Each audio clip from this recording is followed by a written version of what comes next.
ጸጋናይ አምላኽ አሉ ምሳና አይሓድግናን ይባርኽና ዕለት ዕለት ያብየና ጸጋናይ አምላኽ አሉ ምሳና አይገድፍናን ይባርኽና ጸጋን ሰላምን ናይ ጎይታና ኢየሱስ ክርስቶስ ምስ መንፈስኩም ይኹን ተኻተልቲ ናይ ጸጋ ዘመን መጉቦት አገልግሎት ብሳኹም ዘለኹ ኮንትልሙዳ ሓወኹም ዲያቆን ኢናስየ ከንፋሪ ዚኣ ኣምላኽ ሎም ድማ ይጠቅም ይዝበልኮ ቪድዮ ሒዘ መፅለኹ ነዚ ቪድዮ እዚ ክሳዕ መወዳእታ ክትከታተሉ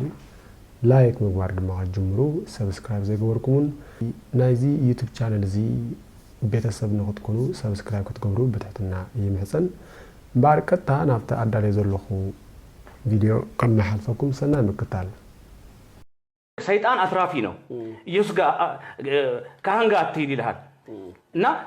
ካህን ጋር ከሄድክ እንዴት እንደዚህ ያደርግ ከሱ እንደምታመልጥ እንዴት እንደዚህ ያደርግ ይደነግጣሉ እንዲህ ባታረግ ጥሩ ነበር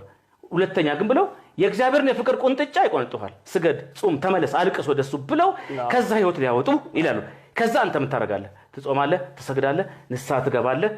ከዛ ትነጻለህ ምን ይሆናል ሌላ ጊዜ ለተበድል ስትል እሳቸው ጋር እንደገና ሄጅትልና ያ ነገር እሳቸው የነገሩ እግዚአብሔር ወክሎ የተቆጡ ቁጣ ትሰበሰባለህ በኃጢአት መሳቀቅ ይመጣል ትሳቀቃለህ ማለት ያን ኃጢአት ዳግም ያለ ማድረግ እድል ሰፊ ነው ደግሞ አይበድልም ያለ ማድረግ እድል ካጥም በላይ ካህን ጋር ሰው ጋር ለራስ ጌታ ጋር ልናገር ካልክስ በቃ ዝም ብለህ ኢየሱስ ክርስቶስ ሳይሆን አንተ ዛ ኢየሱስ ክርስቶስ እንደዚህ አድርጌ ነበር ሶሪ በቃ ነገር ኢየሱስ ክርስቶስ እንደዛ አድርጌ ነበር ሶሪ በቃ በጣም አቃሊሎ ባይ ዘ ዌይ ንስሐ ማለት እንታይ ማለት እዩ ንስሐ ማለት ሐሳብካ መቀያር ማለት እዩ بصقام تخيز نوركا بيمان مخاد قبر صلمات تقبر نوركا قبر برهان مغبار رحم الله تنكل الناس نوركا كن سب مخان عما صز نوركا سب مخان تخكلنا سب مخان مالتي نصحا مالت ازي نسها تتصصته ነው እንግዲህ ስለዚህ ካብ ጸጋምና በማን መምላስ ማለት እዚህ ድማ ግድን አይኮን ካናብ ሰብክት ከይድ ንግድ መገደይ በዚ አቦርድረክስ ደለኹም ኮነ አፕሮቴስታንት ዘለኹም መኸርተ አቦታት አይሃሉኹም አይኮንና ነው ዘለና ዝመኽሩኹም መገድ ዘርኢኹም መንፈሳውነት ዘስተምሩኹም መጽሐፍ ቅዱስ ዘስተምሩኹም አይሃሉኹም አይወጻናን ነገር ግን መምህር ተስፋይ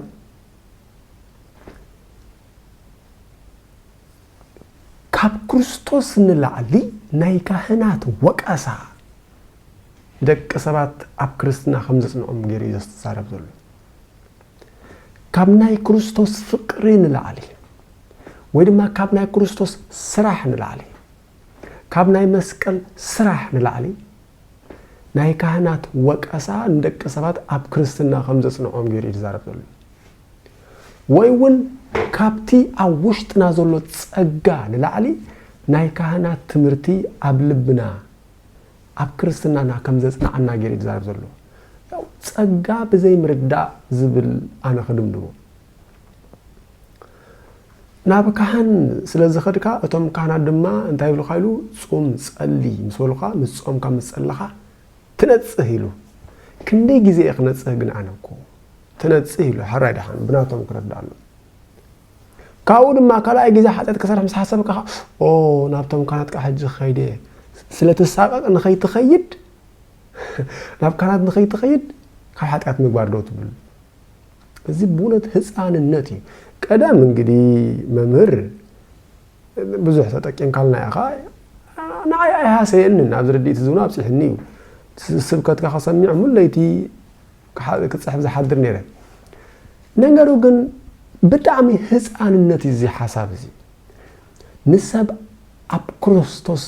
ደው ዘብሎ ማን እዩ ናይ ክርስቶስ ፍቅሪ ክሳብ ዘይትረድኡና ሓደ ሰብ ነዚ እኮ አውጎስጢኖስ ተባሃለ አቦ እንታይ ኢሉ መሲሉካ ሰብ ካብ ክርስቶስ ክሳብ ዘይተማሃረ ናይ ሰብ ነብስ ድማ ኣብ ክርስቶስ ክሳብ ዘይዕረፈ ዕረፍቲ የብሉን ስለዚ ልብና ኣባኻ ክሳብ ዘይዕረፈ ዕረፍቲ የብልናን ክልተ ዛሬ እምበኣር ሪኣ ከለኻ ጸጋ ዝበሃል ኣሎ ጸጋ እዚ ጸጋ እዚ እንታይ ዝገብር ንሱ ነቲ ጸጋ ብኩሉ ፍልጠትን ጥበብን ኣብ ልብና ኣፍሰሶ ኢልና ኣሎ ኤፌሶን ምዕራፍ 1:8 ነቲ ጸጋ ብኩሉ ጥበብን ፍልጠትን ኣብ ልብና ኣፍሰሶ ፕራይስ ጋድ ንኩሉ ሰብ ዘድሕን ጸጋ ኣምላኽ ተገሊጽ ኣሎ ንሱ ድማ ዓለማዊ ምንየትን ክሕደትን ሓዲግና ኣብዛ ምድሪ እዚኣ ብጽድቅን ብመንፈሳውነትን ገዛ ርእስኻ ብምግታእን ንኽነብር የስተምህረና ኻይሉ ስለዚ ኣብ ውሽጥና ኣሎ ጸጋ ዝበሃል መምህር ማለት ስለዚ ንሓደ ሰብ ኣብ ክርስትና ወይ ድማ ኣብ እግዚአብሔር ደው ዘብሎ ናይ እግዚአብሔር ፍቅሪ እዩ ፍቅሪ ናይ እግዚአብሔር እዩ ናይ ደቂ ሰባት ዘረባ ናይ ደቂ ሰባት ምስቃቅ ኣይኮነን ከም ደኾይኖሞ ዘመንና ምሉእ እኮ ኦርቶዶክስና የርና ንስኻውን ኣለኻ ዘመን ካምል ኢኻ ኮን ኣብ ካህን ትኸይድ ሃልካ ኣባት ነብሲ ማለት እዩ ያው አይና አተንዳحنا አውገጽና በሐፈሻ ዘመንም ሙሉም ናብ ካህናት ዝኸዱ አባትና ዞም መእመና መሻኽን ስለምንታይ እንደይሳቀቁ ስለምንታይ ከዘመንም ሙሉ ናብ ካህን መኻድ ዘይቋርጹ ናይ እግዚአብሔር ፍቅሪ ብዝግባ አይተሰብኩንያ ነገሩ ግን መጽሐፍ እንታይ ዝብል ሮሜ ምዕራፍ 5:5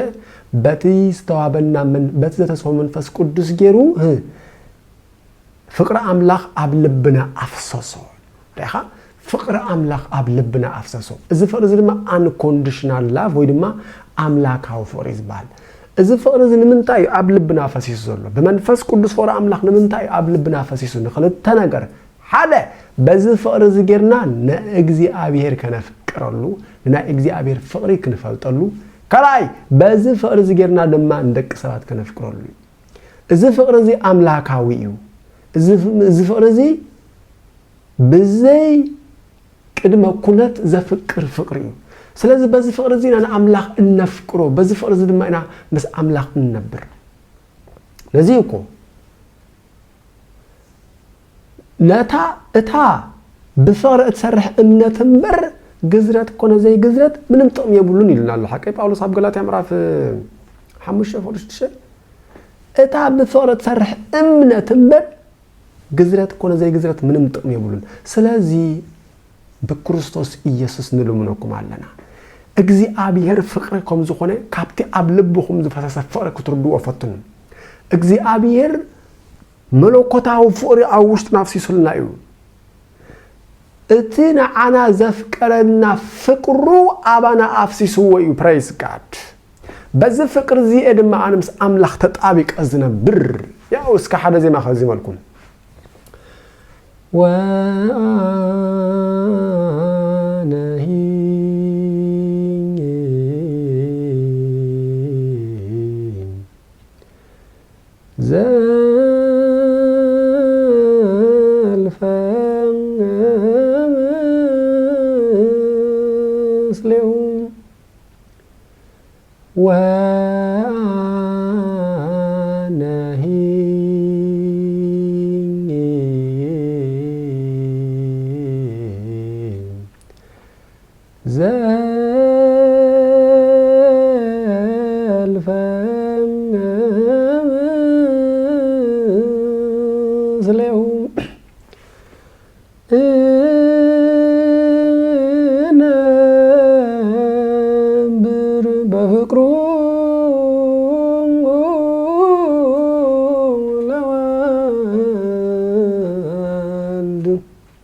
زلف مثله أنبر بفكره لولده أنا كل جزء مسؤول مستحوي لولد أهيل ويانا مزموريو أبناء مرعي مزمرونا أرتوكس بفلاي مزحتي جزء مس كريستوس أن نبر بفقرو نبر بفقرو كم تبقولس أتنا كريستوس أوش نازل فقر درخ نمبر بفقرو إنا مسؤول نمبر اتفقرو أوشنا أمبير لنا برايس كان بز فقر زجرنا نأملخنا النفكر مالتي إذا ترى حيكون تسجد ما يبنايو تسجد ما ممهرنايو كريستوس دم أبانا لون تايلو بزلوا مزجب تذبن فلتة أبو تصوير الله يبي لاب كل شيء دم مزحف بزلوا مزجب تذبن فلتة أبو تصوير الله لازم أما أب كريستوس كأبيالله سلازي هاي أقل خمس خيبلني أقل خمس خيبلني هو أقل خمس خيبلني حتى تايقبرني زبالي هزعان الناتيو وا حركة أسخن كوكو بيشكو هزعان تخونكم جنكو دورو نمر تصفاي ندي باكنجي إيشي نقص رزق خلاي كألنا كرامن سنبتن زخور الصلاة كرامن سنبتن زخور النخرفينو عربي مشت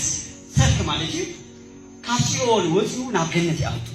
كرامن سبب ستوهينو كاسيول وزيو نابجنة أعطو حاجاتين يعطوهينو مالجي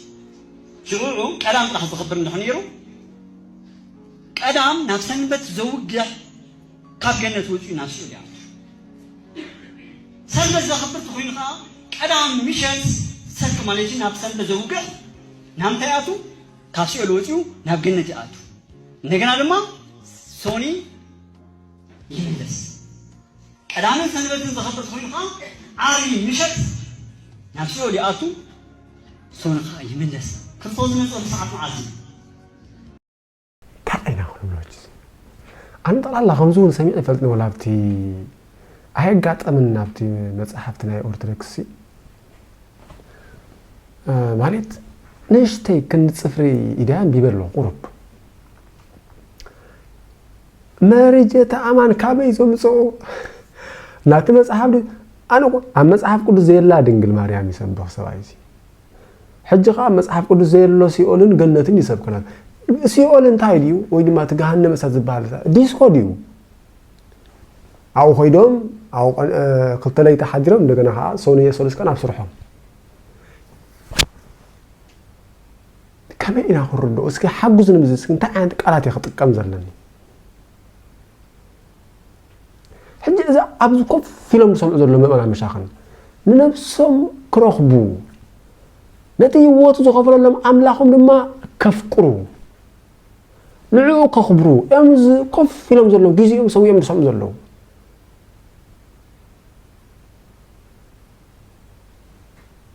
بعرفهم الوزي كم يا مصحف كل ساو خمسة يكون هنا جركم يلين أما مصحف كل سكوم إذا يلهم تعالى الله وأفنما يبن مصحف كان تايزبل بفوتسم إزاي أنا عير خبكون أنت رأيت هيكم كابورت لو كسي هون كاب كتلي هون كاب أنت يهون بزاي قدس أريني سلاد ليس خم بوانا بتعمل كوشك جرناتهم سبات بإيسوس نقص الإسكاري ኢየሱስ አታምነው እኔ ኢየሱስ ስላመንኩት በዚያ አደባባይ ግንባር ፊት ቆሜ ኢየሱስ ጌታ ነው ያልኩ ነው አንተስ ኢየሱስ ጌታ ነው ኢየሱስ ጌታ ተስማምቻለሁ ታምነዋለህ አታምነውም አምነዋለሁ ኢየሱስ ጌታ ነው ኢየሱስ ጌታ ኢየሱስ ያለው ሁሉ ተቀበል አይጸላ አኹዋን የተሓደ እትዝቃወሞ ዘሎ አማኒ ድዩ አይኮነን አይፈለጥኩን ነገሩ ግን ናቱ ቃል ያና ዝያዳ ፈት የዘለኹ ናይቲ ኢየሱስ ጎይታ ኢዙል ናይቲ ድሰባኻ አይኮነን እታ ሓደ ዝሎ ዘሎ አይታ አምኖን ይኻ ዝብል ዘሎ ሕጂ ናባኹም ናብዞም ኢየሱስ ጎይታ እዩ እትብሎ ኣብ ደገ ወፂኹም መልእኽተኛ ናባኹም ያ ኢየሱስ ጎይታ እዩ ማለት እንታይ ማለት እዩ ኢየሱስ ጎይታ እዩ ኢልና ክንሰብኽ ከለና እንታይ ንብለና እንታይ ማለት ኢየሱስ ጎይታ እዩ ናተይ ርዲት ከካፍለኩም ኣብ ዝመጽእ ቪድዮ ወይ ኣብ እግዚአብሔር ኣምላኽ ዝፈቅዶ ግን ኣብዚ ክጽሓፉ ላይ እቶም ትከታተሉ ዘለኹም ሰባት እውን ኢየሱስ ጎይታ እዩ ማለት እንታይ ማለት ሰባይዝ እንታይ ኢልዎ ኢየሱስ ጎይታ ካብ ኮነ እምባር ንሱ ዝበሎ ተቀበል ኢልዎ ሪኢኻ ነቲ ኢየሱስ ጎይታ ኢልካ ትሰብኮ ዘለኻ ንዑኡ ንሱ ዝበሎ ቃሉ ተቀበሎ ይዝበ ዘሎ አቡዛሃን ፕሮቴስታንት ተዋትና ወይ ድማ ጴንጤ ብና ኢየሱስ ክርስቶስ ቃል ክትከዱ ግን አይተራይና አለሁን እኮ ሶ ኢየሱስ ጎይታ እዩ ማለት ናአኻ እንታይ ማለት እዩ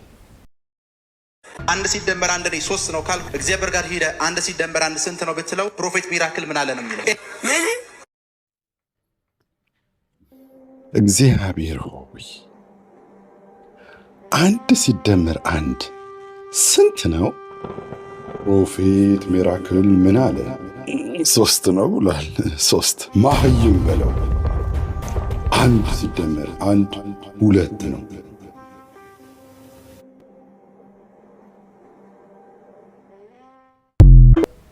እስከ እንድገማ እንድገማ አንድ ሲደመር አንድ ነው 3 ነው ካል እግዚአብሔር ጋር ሄደ አንድ ሲደመር አንድ ስንት ነው ብትለው ፕሮፌት ሚራክል ምን አለ ነው የሚለው እግዚአብሔር ሆይ አንድ ሲደመር አንድ ስንት ነው ፕሮፌት ሚራክል ምን አለ 3 ነው ብሏል 3 ማህይም በለው አንድ ሲደመር አንድ 2 ነው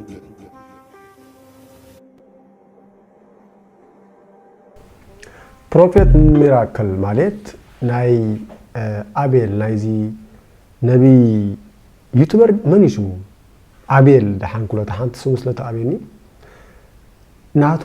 ናይ መንፈስ አቡ እዩ ስለዚ እዚ ፕሮፌት ሚራክል ሓደ ዝተደመረ ሓደ ሰለስተ እዩ ስለዚ ና አምላክ ከርካ ሓደ ዝተደመረ ሓደ ክንደ እዩ ኢልካ እንትራሕትካ ፕሮፌት ሚራክል እንታይ ኢሉ ይዝብለካ ስለዚ አነ ዝበልኩ ጥራሕ ስማዕ ይዝብል ዘሎ ማለት ነቲ አማን ኩሉ ስለዚ ተማኡ ዘሎ አማን ተኩሎም ካጂ ሓደ ዝተደመረ ሓደ ሰለስተ እዩ ኢሉ ሒዛዮም ከይዶም ዘሎ ቀሲልና ናይ ዚ ሰብዚ ኩሉ ነገራት ሆኖ ጾይና ስለምንታይ ሓውናውን ወዱ ስለዝኾነ አቤል ሓውና ወዱ እዩ ናይዚ ሚራክል ናይዚ ፕሮፌት ሚራክል አቦ ድማ ምን ከም ዝኾነ ኻ ኩልኩም ትፈልጡ መስለን ብፍላይቶም ተካታተሉ ንሱ ኻ ካበይ መንፈስ ከም ዝኾነ ትፈልጡ ኢኹም ስለዚ ሪኦም ኣለኹም እንታይ ዓይነት መንፈስ አብ ፕሮቴስታንት ይኣትኹም ዘሎ ከነስተውዕል ኣለና እንታይ ዓይነት መንፈስ በይና ዓይነት መንፈስ ንኽጓዓዝ ዘለና ክንፈልጥ ኣለና በጣም ክንጥንቀቕ ኣለና ማለት እዩ ሎማ አንተ ኣብዚ ይኸለኒ ጸጋን ሰላምና ጎይታና ኢየሱስ ክርስቶስ ምስ መንፈስኩም ይኹን ሰላም